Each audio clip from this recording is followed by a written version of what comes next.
جیسے آپ نے ابھی خود اشارہ دیا کہ ایف بی آر کا جو سسٹم ہے وہ سارے کا سارا ڈیجیٹلائز ہو گیا ہوا ہے اور انہوں نے اپنے پورٹلز بنا لیے ہوئے ہیں.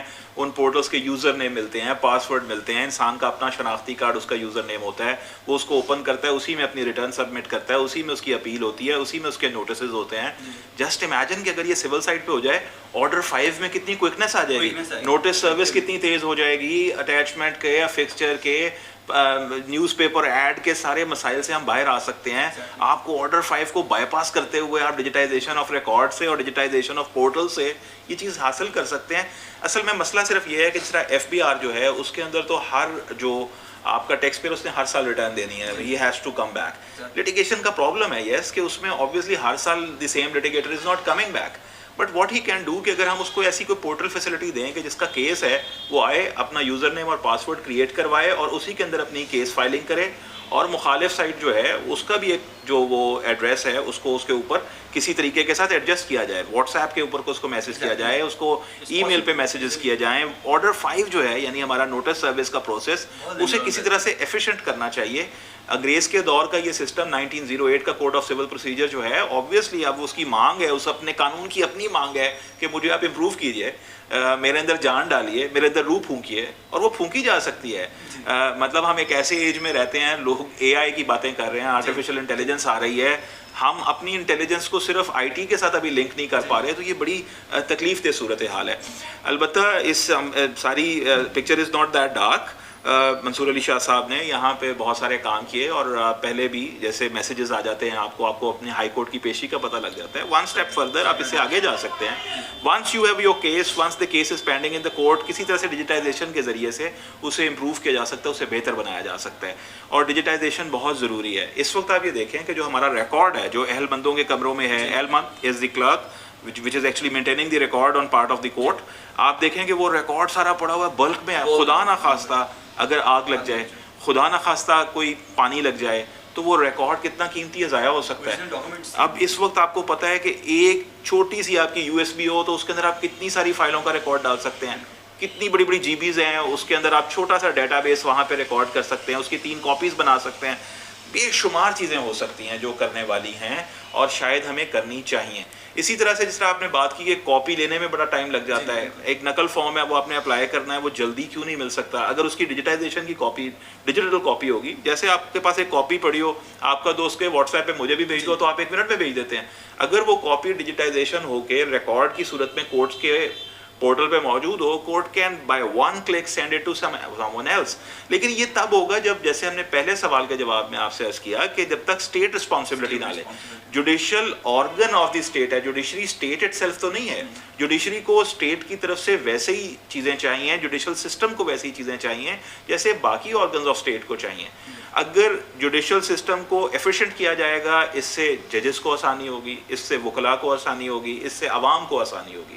And that is the whole purpose, because ultimately جو بینیفیشری ہیں they are the people of this country. If the people of the country are getting the benefit from the state structure, تو automatically آپ کو لگے گا کہ ایک ہر چیز order میں آ گئی ہے, اس میں ایک پیس ہے, ایک ٹرینکویلٹی ہے, ایک سسٹمائزیشن ہے. تو سسٹم کا بنیادی مقصد ہوتا ہے آرڈر لانا, آرڈر کا مقصد ہوتا ہے سوسائٹی کو رن کرنا, اور سوسائٹی جب پیسفل طریقے سے رن کرتی ہے تو سب سے بڑا امپیکٹ جو ہے اکانومی میں پڑتا ہے. If your judicial system would be responding well, your economy would boost automatically. تو یہ ہمیں میرا خیال ہے ضرور اس طرف جانا چاہیے. Digitization of the record of the court, I think is the timely need, اور ہم شاید اس پہ غور کر بھی رہے ہیں اور غور کرنا چاہیے. اسٹیٹ کو اس کی رسپانسبلٹی لینی چاہیے, وکلا کو اس کے لیے آواز اٹھانی چاہیے. جو ججز آلریڈی اس کے اوپر انٹرسٹڈ ہیں اور کام کر رہے ہیں, جیسے ہم نے بھی منصور علی شاہ صاحب کا نام لیا, قدوس ٹو دیم, بہت اچھی بات ہے, اور کام کرنا چاہیے, اس کو اور بہتر بنانا چاہیے. آپ کا بہت شکریہ سر آپ کے ٹائم کا. انشاءاللہ ناظرین بھائی, تمام وکلاء اور اسٹوڈنٹس اور جتنے بھی لیٹیگنٹس ہیں جو ویڈیوز دیکھ رہے ہیں, انشاءاللہ نیکسٹ ٹاپک کے ساتھ کسی وقت حاضر ہوں گے. ابھی تک کے لیے السلام علیکم.